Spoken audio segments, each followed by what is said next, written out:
Hi everyone, welcome to yet another live Q&A. As always, I will be testing my mic test 1, 2, 3, and I have my monitoring device on my left hand side. Let's see if the audio is working all right. There will be some lag, so I will wait to see if...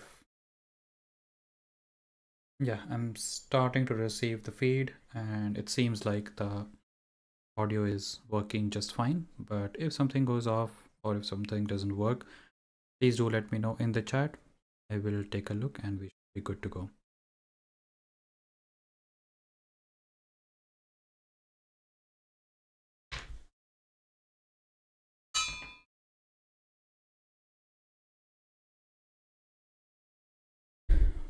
Let's give everyone a couple of minutes to join, and if you've already joined, hello, welcome, and I hope you're having a good weekend.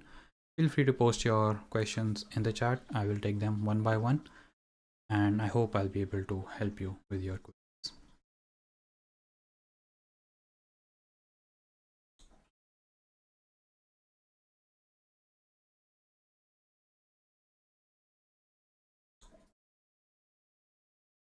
And do let me know if there are any background noise. I can maybe adjust the reduction on my mic.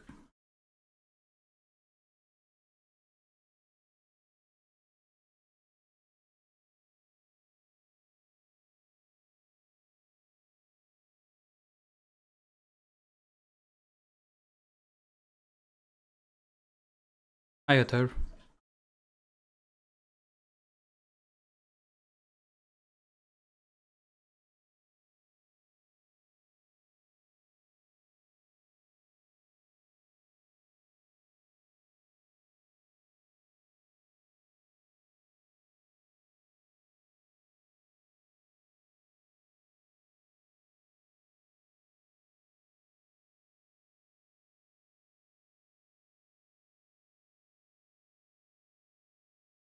What's my age?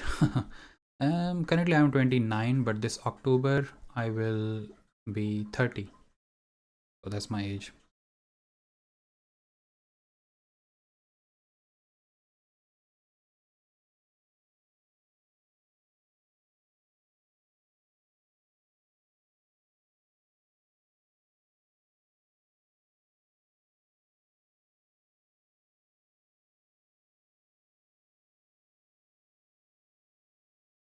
Is 29 a good time for MS in the UK? If you're 29, I think you must be having some work experience. So with some work experience, yes. Why not? In 27. Yeah, right. Um, I think so, yes, because with some experience, it always helps. And when I was doing my master's couple of years back, um, I was 27 and I had few years of experience, and in my batch there were quite a lot of other batchmates. They were a lot more experienced, they were in their 40s and they were still doing masters. So if you're motivated enough to study and do assignments and stuff, then I don't see any issues. And I think it's actually good is because you have some experience, and it always helps when you are in the job market with that much amount of experience and now with some updated skills. So I don't see any issues and it should be fine.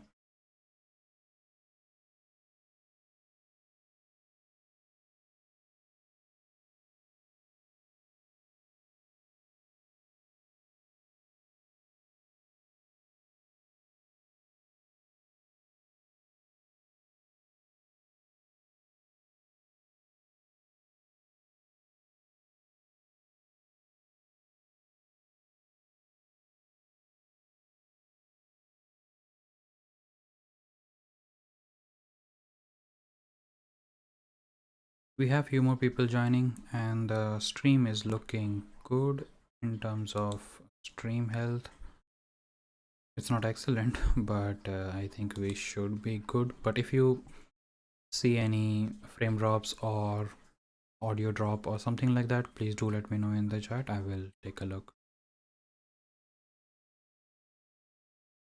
But I'm sort of confused, like what should I go, UK or if a point of as in to settle abroad, then it is better. At this point it's very difficult. In the past it would have been easy for me to say that UK is relatively easy to settle in because it takes like 7-8 years to get PR in the worst case scenario. So after that you will get PR, and then after getting your PR you need to be in the UK for 1 year. After that you can get your citizenship. So it would have been easy, but there are quite a lot of things changing, and I'm not sure what kind of policy changes they will make next year in the UK. So it's very difficult to say, because there were a lot of conversations where they said that they're going to make it 10 years instead of 5 years. So yeah, it's difficult.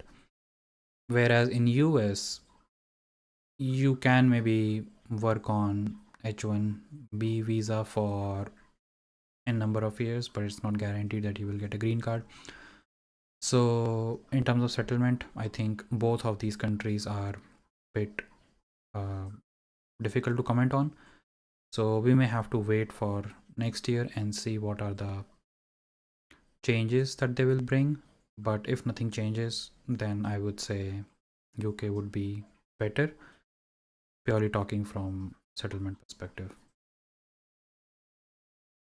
But again, it's not just about the number of years spent in the country. You should also like the culture, weather, and all sort of things before making a decision whether I need to move to UK or US or any other part of country. So you need to find that country which is fit for you before you make that decision. So it's not just about the number of years or the time it takes to settle in that country. So yeah, there are quite a lot of things that needs to be looked into, and everyone has different likes and dislikes. So yeah, a lot more research needs to be done.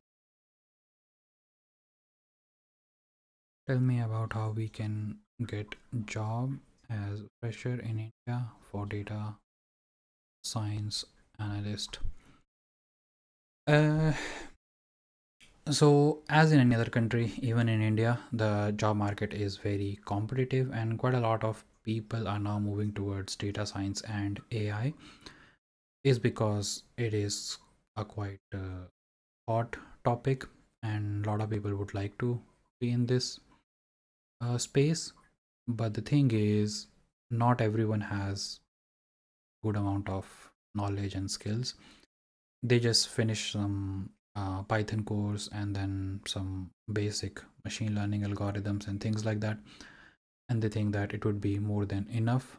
So but that doesn't really work, because now it's not just about those 1 or 2 machine learning algorithms. You need to really understand how those algorithms work, and then you need to build on top of that with the deep learning and now Gen AI.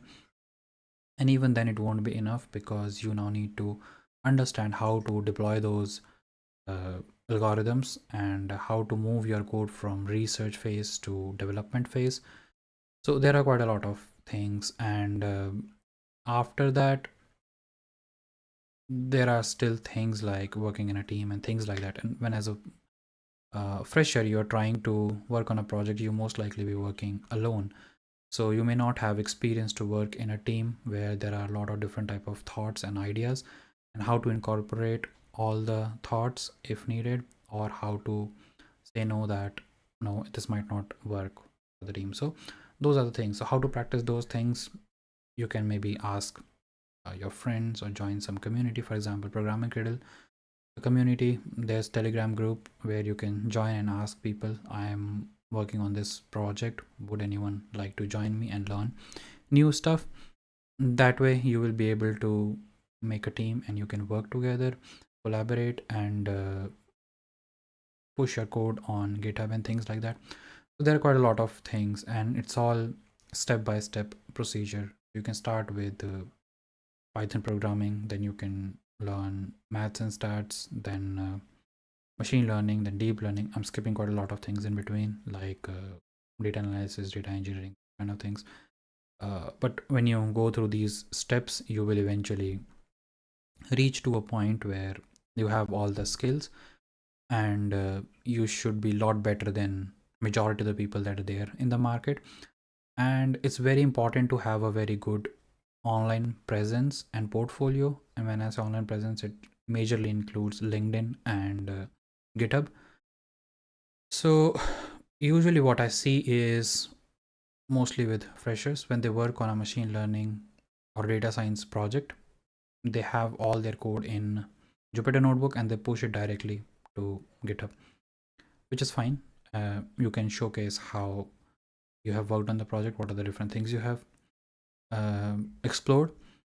But when you will move to production in it, or when you will be working in a team or in a company, you will not just be working in your Jupyter Notebook. You will have to manage the whole repository properly with environment variables in a separate file, git ignore, readme file, different part of code in different files to keep it modular and manageable, those kind of things. So that's how you need to structure your GitHub repository, because that way when I go onto your GitHub repository, I see that okay, you have done all these things, so you know how to productionize your code and how to manage your code rather than just putting everything uh, in Jupyter Notebook. So that is very important to do. And then on your LinkedIn, make it professional, add all the skills, knowledge, experience that you have, what you have studied, courses, certifications, whatever you have done, add all those things there, make it a lot more presentable. So when you do those things, it automatically moves you in a next tier of applicants, rather than people who just doesn't have any GitHub, all these kind of knowledge, and LinkedIn. So the first step is to get sorted for uh, for interviews, and that's where these things come into picture. If you do those things, I think you will have a very good shot at getting an interview call. And once you get an interview call, then it's all about your knowledge and how you present yourself.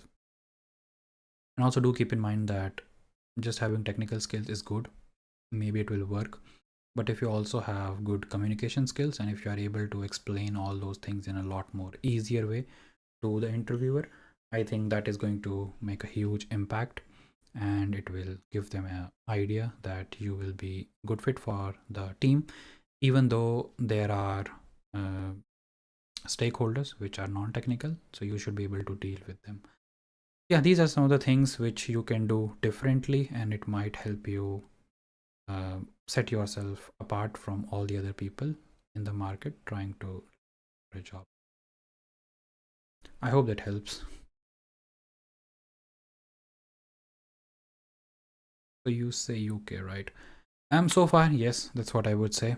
It worked for me so far, and I really liked the culture and things like that here. So yeah, I'm enjoying staying here, but so far I haven't made my mind to uh, settle or get PR and things like that. So I'm just going with the flow, and we'll see where I end up. But so far I'm really like uh,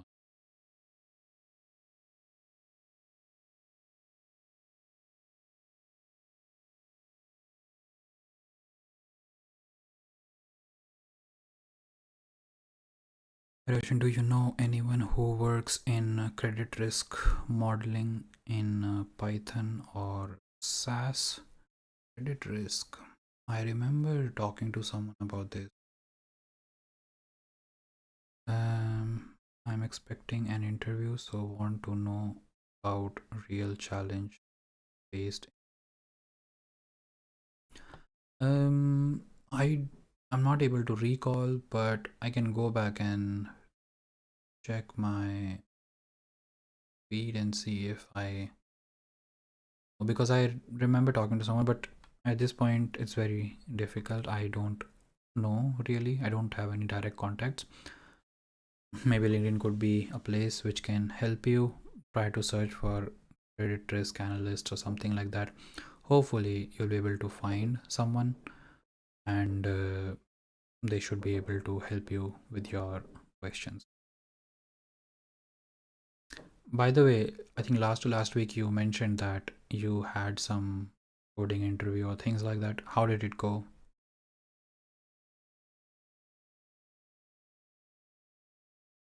Salary, is it worth it? So um it's not as great as what it is in US or in other part of the world, and things are becoming expensive. So that way it is not as great, but the kind of salary you get, I think it is good enough for a good standard of living. So that way for me it's worth it, yeah. But salary can definitely be higher. And if you have if you're just working, and if you're single, and I think you're earning for yourself, it just makes a lot more sense, and it is a lot more manageable. But if you are thinking about family and stuff and supporting people back at home, it might still work, but it will be a little bit difficult. Again, it depends where you are living, what kind of salary you are getting. um, for me it is working just fine, but then I have also talked to a couple of my friends working in some other companies. They are struggling, so that's why they are trying to switch their job, and that's what another option is. If you're not getting proper increments and hikes in your company, then that's what you do. But it's not just that. If you're getting a salary which is good enough to provide for all your needs, I think good. So yeah, for me it works, but then there are a few other friends I've talked to. For them it is not working right now, but they are exploring other options. So yeah, it's fine.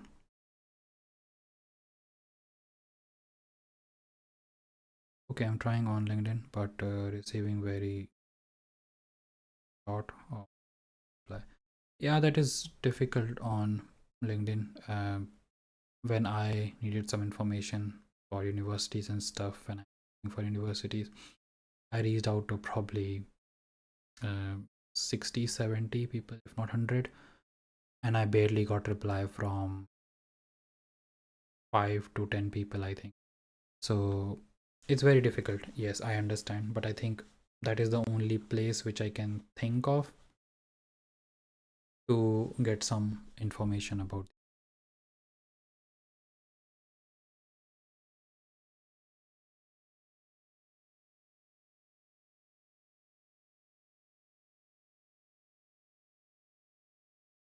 Advanced AI means Gen AI, right? Not just Gen AI, the deep understanding of deep learning, like how different architecture work, how transformers work, attention mechanism, those kind of things.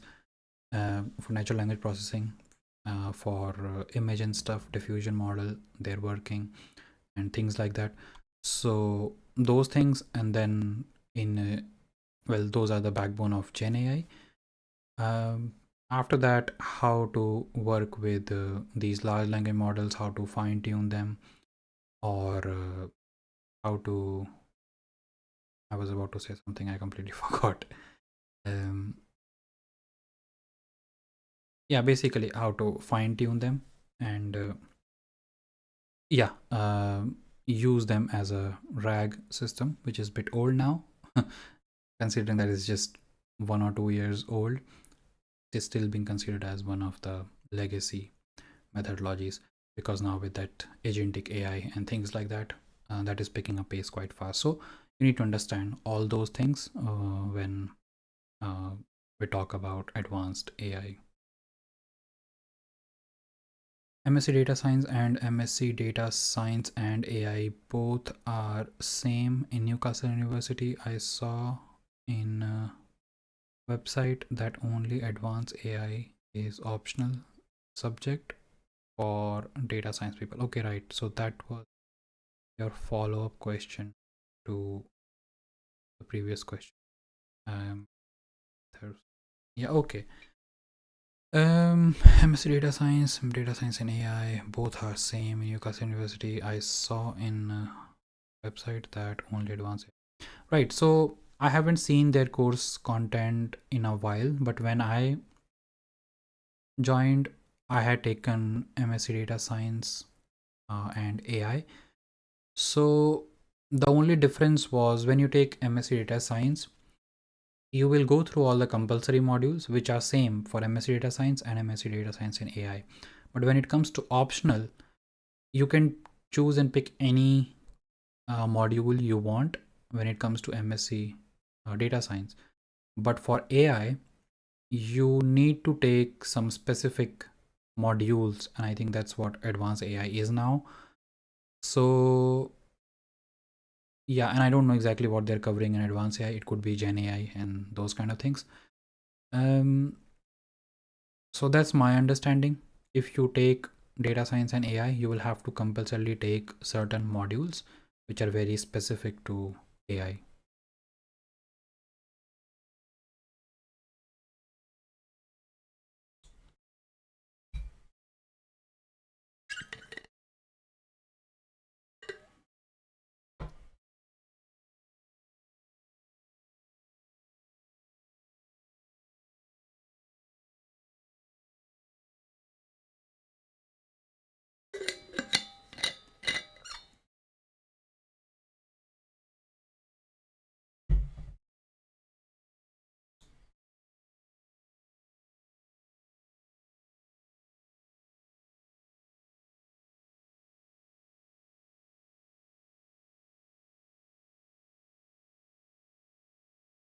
Is the coding assessment went fine? Results not out yet. It had two parts: classification task, which was fine. Then second part, data augmentation using complementary data set. This was new to me. Second part was improvement, which also included engineering, tuning, etc., which I was familiar, but data augmentation part and time taking to search dataset. Yeah, if something is new, you don't know anything about it, it can take some time. But I'm glad to hear that it went well, and I hope the results are going to be positive.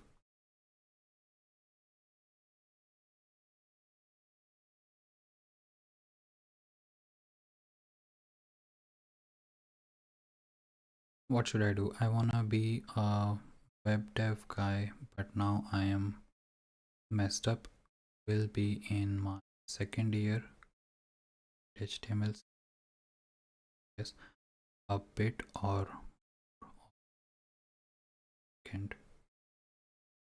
backend. Okay, I feel like I am doomed.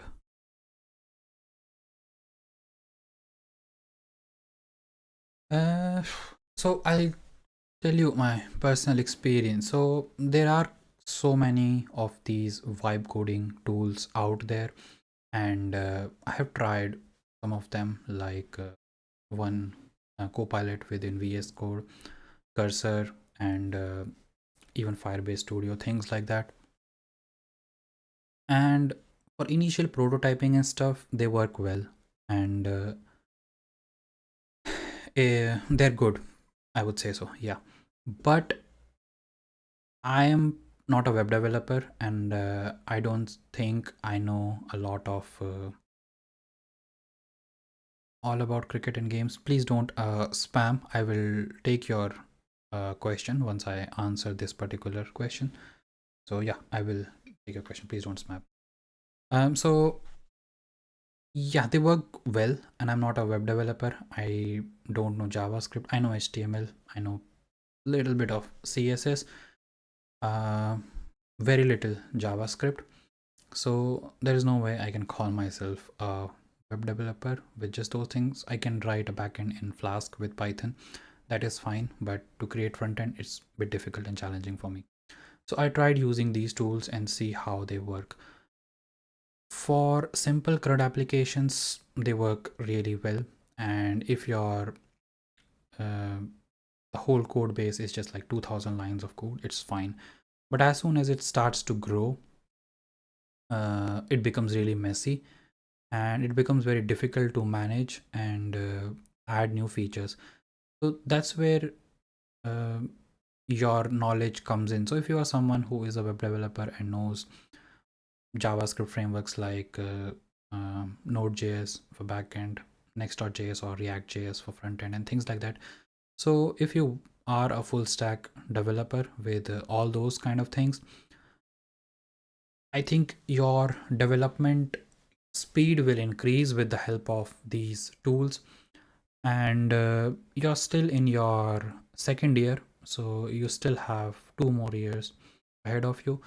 And I think if you start working on some projects from now, because you already know HTML, CSS, and a little bit of JavaScript, so maybe start very small, make a CRUD application, and try to see how it turns out, what are the difficulties that you are facing. Try to learn some frameworks and things like that, and I think you should be fine.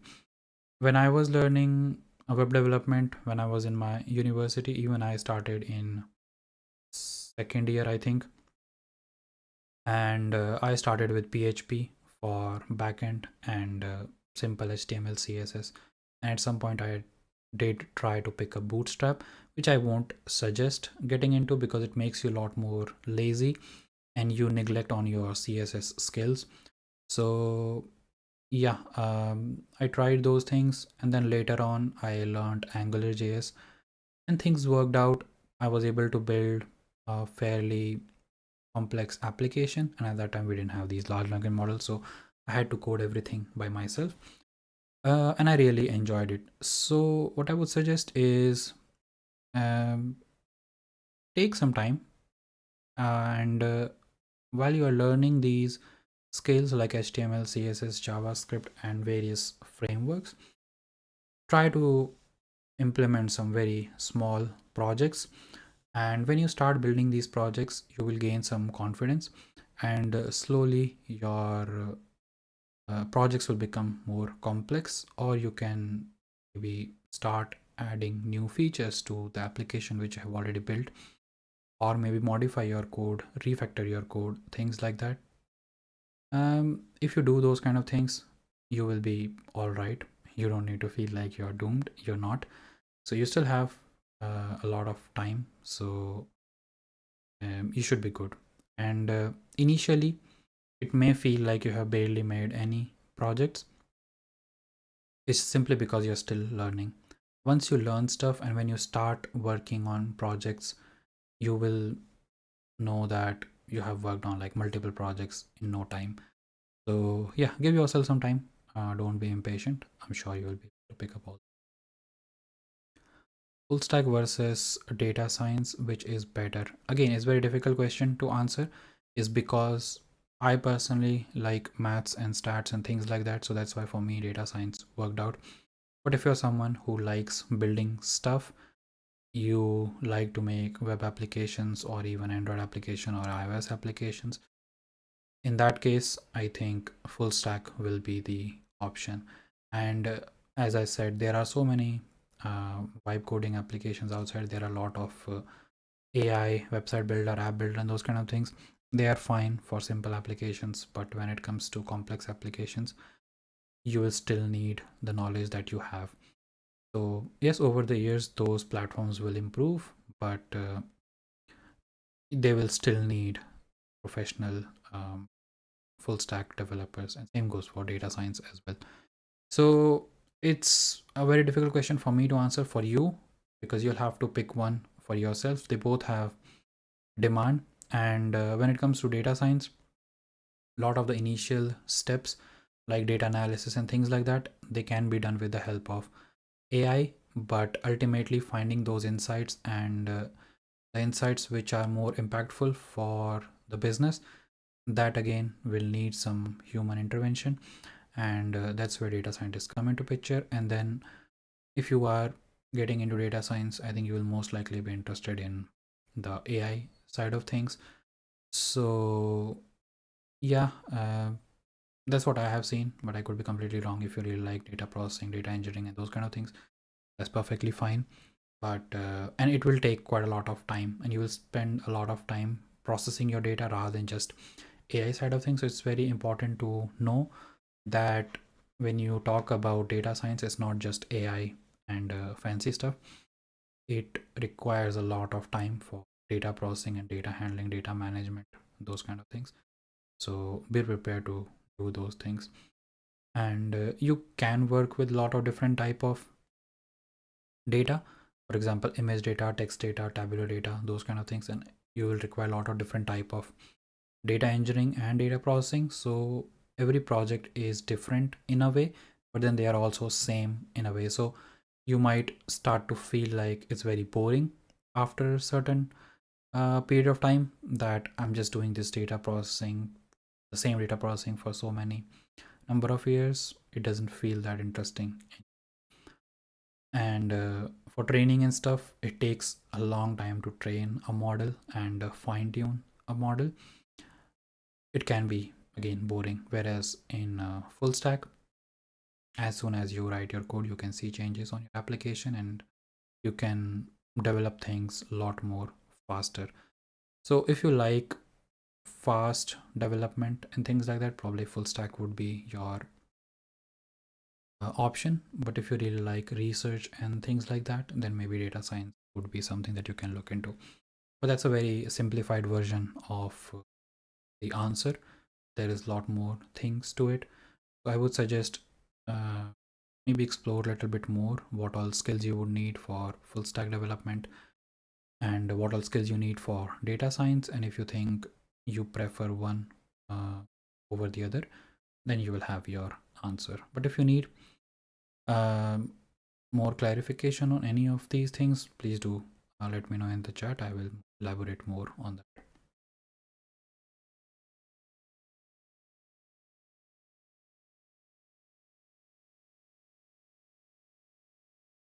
By the way, curious to know how is the data augmentation done exactly, because different data set have different structures. So how do we go ahead to merge data set to increase the data for better training? So there are different ways. One is generating synthetic data, and I have generated synthetic data using uh, GANs, and they work well. There are a lot of different ways of doing it. I think I might have a repository on my GitHub. Not sure if it's public or not. I may have to go back and check. But there I tried generating synthetic data and it was quite good. It also followed the same distribution what was already there in the data set. So that was one way to generate synthetic data. Or I think one other method is called SMOT, using which you can balance your data set. You can either increase the data for lesser uh, for the data which is of less class, and or you can reduce the data for, but then I think here you just want to increase the data, so that might work. So those are the two things which I have used in the past, but there are other methodologies as well, and I have not used Gen AI to do these things. They also work quite well if they have been fine-tuned to handle tabular data. So that might also come into picture, because recently I generated data using ChatGPT, tabular data, completely synthetic, just giving it like, this is the distribution of the data, these are the columns, these are the maximum values, it should range between these things, and things like that. And it generated a very good tabular data for like 10,000 records or something like that. So yeah, those are the few things that come to my mind, but I'm sure there might be other ways as well.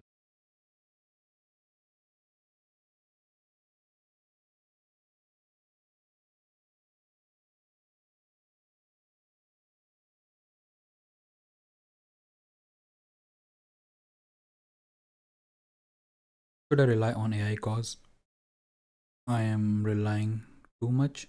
What should I work on? as AI beside web development, so I could keep up with the current way. Um, so I think you want to be a web developer, and if you really want to be a web developer, uh, first don't really rely too much on these AI based coding IDEs.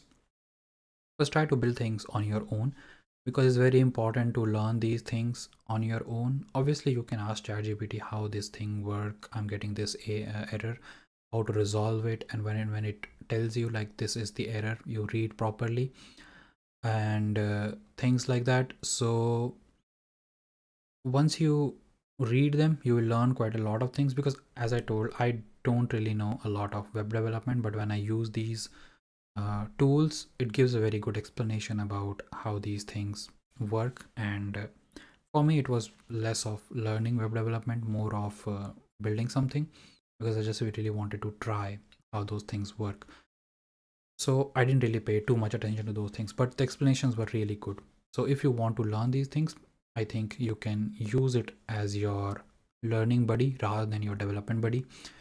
So that way you will be able to learn a lot more faster, and you will also be able to understand what are the right ways of prompting and how to get most out of those AI based IDEs.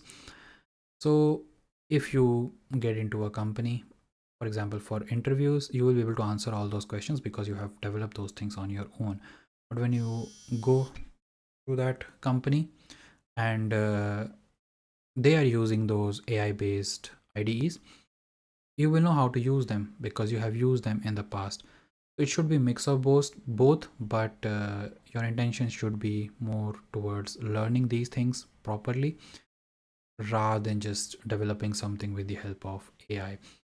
And one other thing is that if you want to learn different concepts in AI, data science and stuff, and if you already have knowledge of web development, that would be a lot better, is because then you will be able to develop these data science applications a lot more faster.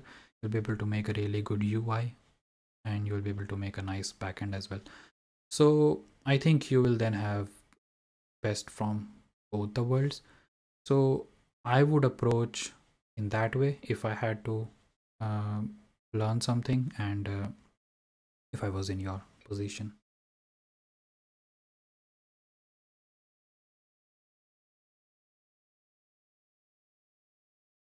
Can we shift from MSc data science to MSc data science and AI? If I choose AI as optional subject, will I get degree? Um, so if you choose MSc data science, your degree will be MSc data science and not MSc data science and AI. But when it comes to learning, in MSc data science, you can choose and pick any module you want. You can always choose AI as an optional subject there. But if you want MSc data science and AI on your uh, degree, then you'll have to choose MSc data science and AI.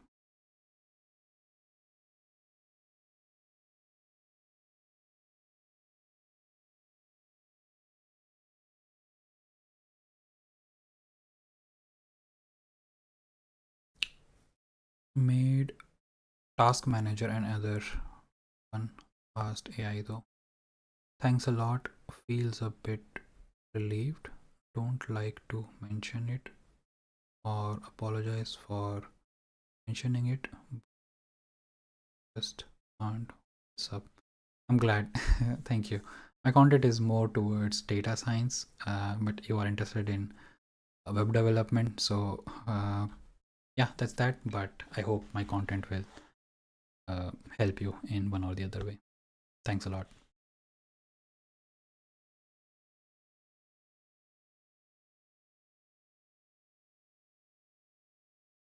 In real life job, do you also do data preparation or are there separate teams for that as it is the most time? In my team, yes, I do quite a lot of data processing. A lot of the data that we have are from external sources specifically for our team, and they are absolutely mess. So before they reach the dashboard or any of the models, they require a lot of cleaning. So yes, I personally do quite a lot of data preparation as well, and most often than not it's data preparation. And once the data is prepared, all those issues are gone. Then comes the dashboarding part, training part, and things like that. So yeah, but it can be different for different teams. So we do have a central IT team. So the data which are being generated within the organization, those kind of data are being handled by the IT team. So they try to process it, clean it, and put it in the mart, and then we can just use it straight out of the box. But most often than not, even those data need some processing, is because when they process the data and they put it in the mart, they don't think about your use case. They just process it and they put it there so that everyone can use it. But then when I'm reading the data from the mart, it is ready to use, but I will still need to process it, maybe create some more fields, features, and then use it for my use case. So it doesn't really matter if you have a separate team for data processing, you will end up processing it at your own end as well.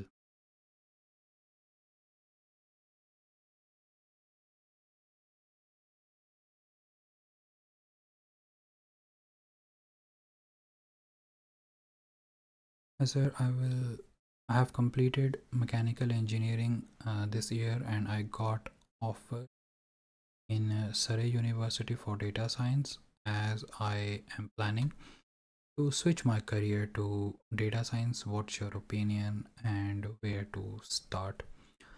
Um, you already have an offer from Surrey University, so that's a good start, I would say. You will learn quite a lot of things there. But before you start your masters, I think there are a few things that you should learn, and I will very quickly try to find the video. I shared that video in the last Q&A as well, but I will try to find that video in the meantime, and I'll put it in the chat. That will give you a very good understanding of what all things you should cover before you start your masters. And by no means those are mandatory prerequisites, because a lot of those things will be covered in your masters anyways. But if you know those things, I think it is going to make your life a lot more easier, and you will be able to learn things in your masters a lot more easily. So yeah, I'm just quickly looking at the videos. Give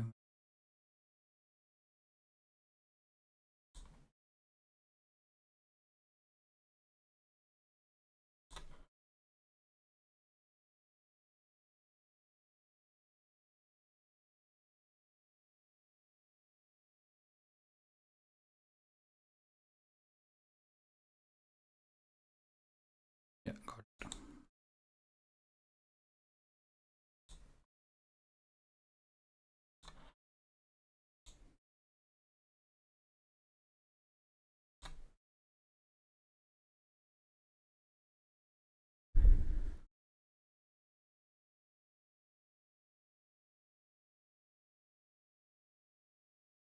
I've used synthetic and smart earlier, but in that task they specifically mentioned complementary dataset. Oh, get it. So I thought synthetic data is not allowed. Now I'm doubting if I could have done that. Um, I exactly don't know what were the conversation and what were the requirements, but if they say complementary dataset, then I think few things are finding the dataset itself. What you can do is you can look at the different columns. What is the nature of the data? What are the different distributions? How many of them are numerical values? How many of them are oh,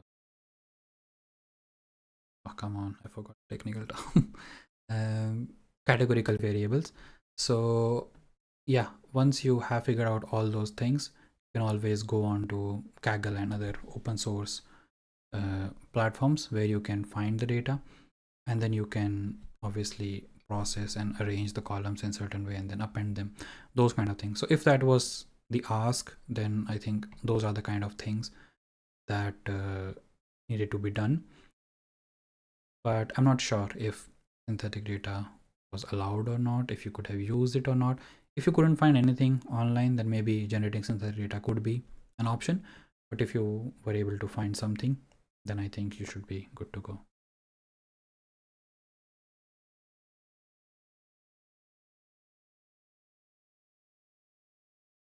Seems like data science is shifting to software engineering. I agree.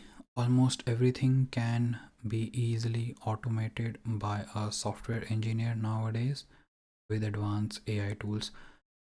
Yes, a lot of things can be automated, but intuition is very important when it comes to data science, and then also that human effort that is needed to find that one insight which AI might just overlook, and that might be really impactful for the business. So there's still a lot of human intervention which is needed, and there are quite a lot of data processing examples. I think last week I found something, or maybe through last month, I think. I'm trying to think what exactly it was. But yeah, I have seen certain scenarios where AI will just interpret a particular data in a completely different way than it should be interpreted. So those things are still there. You can always explain it, but it might not always work. So yeah, I agree. A lot of things can be automated, but then there are a lot of other things that a data scientist can do, and they are still needed for those tasks.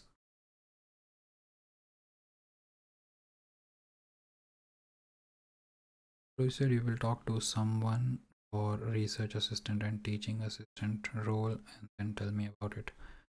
Yeah, right. I completely forgot about it. Let me make a note of it.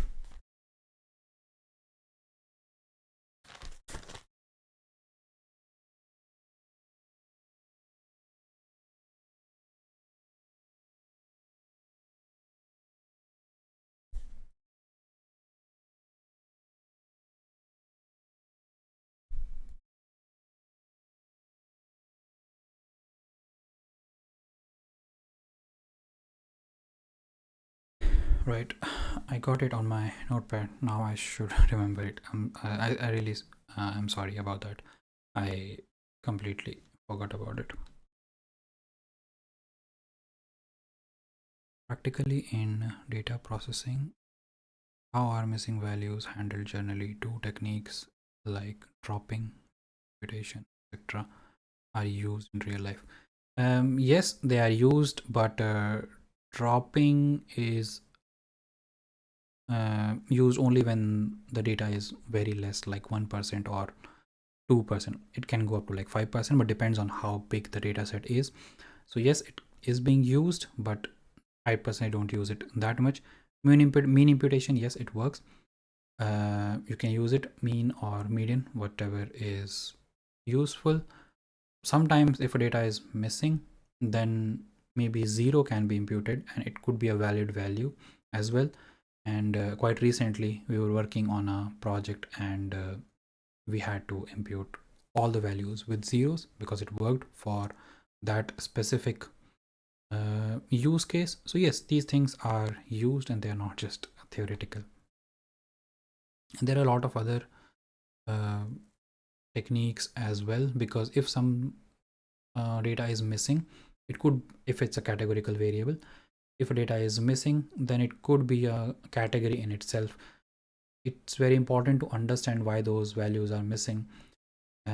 If it is missing, and you need to see its correlation with other columns. If there are any relationship for those missing values, then it may have to be imputed in a certain way. So there are a lot of different ways to do imputation. But to your question, yes, these things are.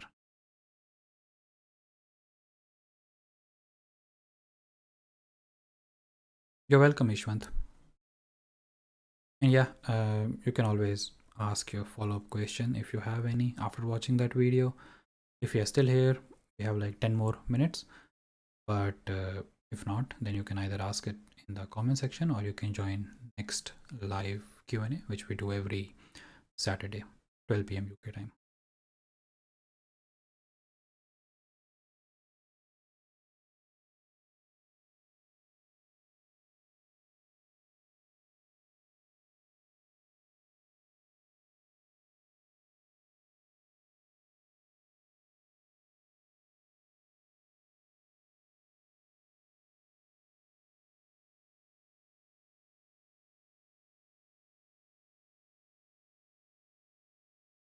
Right, I think we have reached the end of all the questions, but I will wait for a couple of more minutes if questions.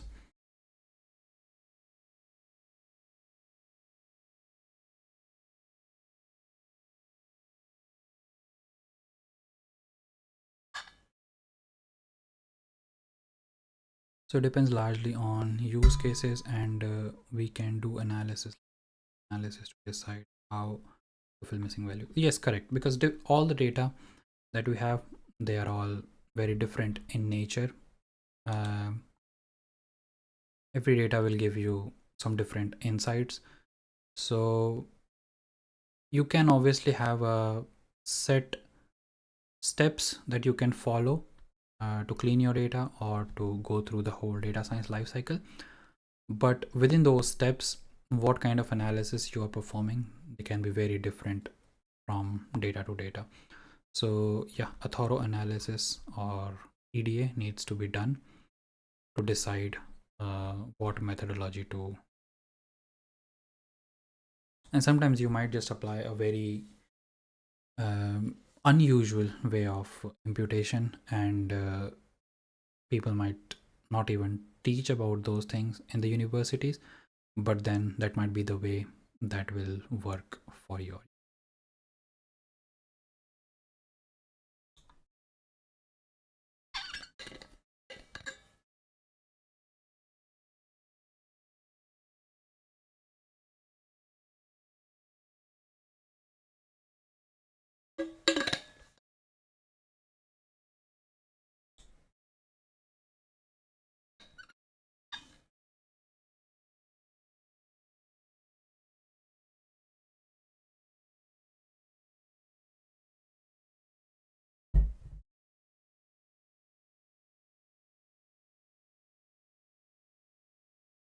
What a data scientist do when their models have been deployed? They move on to a separate or a different project. But then even after deployment, there are quite a lot of things like monitoring. It's not like you sit and just look at the model, how it is performing. Sometimes there is retraining of the model as well.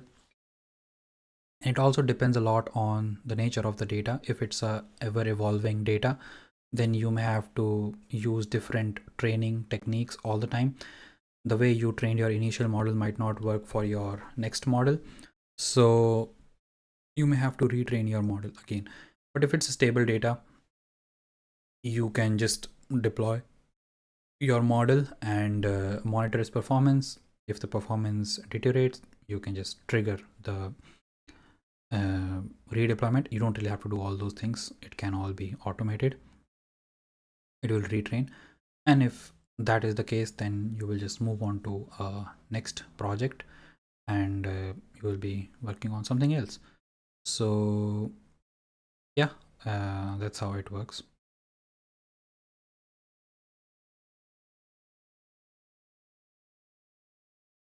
Just got an ad in the middle of live stream, first time faced it. If it is too um distracting, and if it takes away from the live Q&A, please let me know. I did see a setting, I think, well, it was just to mid-roll. I don't know if I can turn it off or not, but I'm pretty sure there might be some option I can turn it off. Please do let me know. But yeah, I don't think it happens that often, but if it happens a lot, please do let me know. I can turn it off.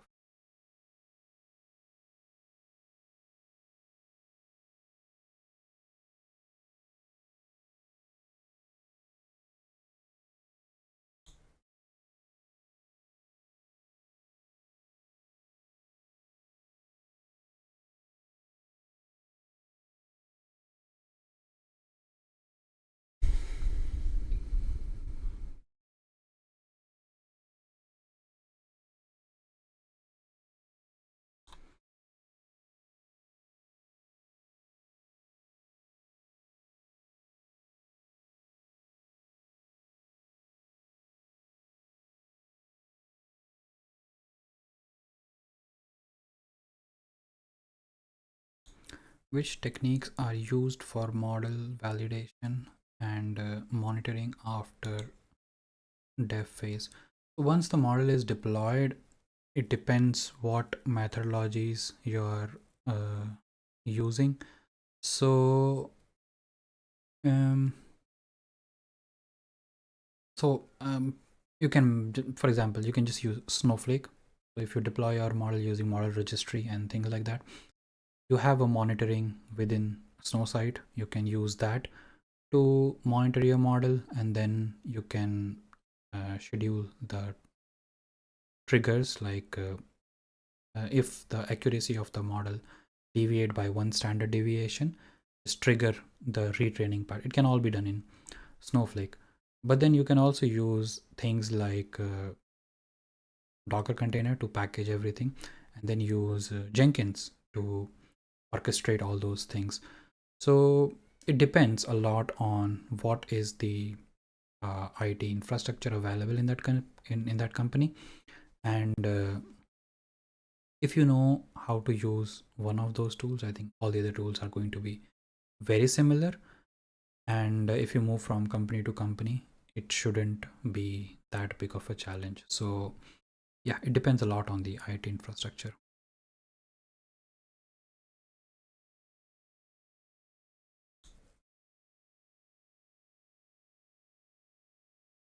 The ad was Wix website creation. I've never used Wix in the past, because when I was learning to create web applications, I was just trying to learn, and that time I got to know about Wix. I thought I could give it a go, but then it's just all drag and drop, but wasn't really a user friendly application. But now with AI and all, it might be good. I don't know. It was like 5-6 years ago, maybe more than that. Um, but yeah, I have not used Wix, and I think the ads are very random at times. But then YouTube says that it recommends and it shows ads based on your searches and stuff. So not sure how accurate it is, because for me personally, most often than not, the ads that I see are not really relevant.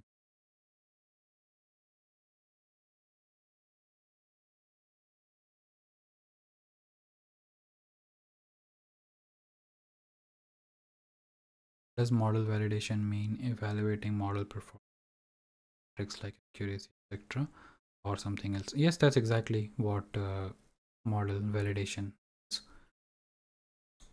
So for classification, you so accuracy, precision, recall, FN score, things like that.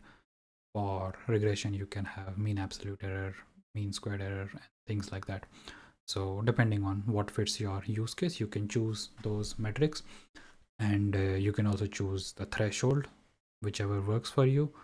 And based on that, you can evaluate your model and retrain or keep going with the same model.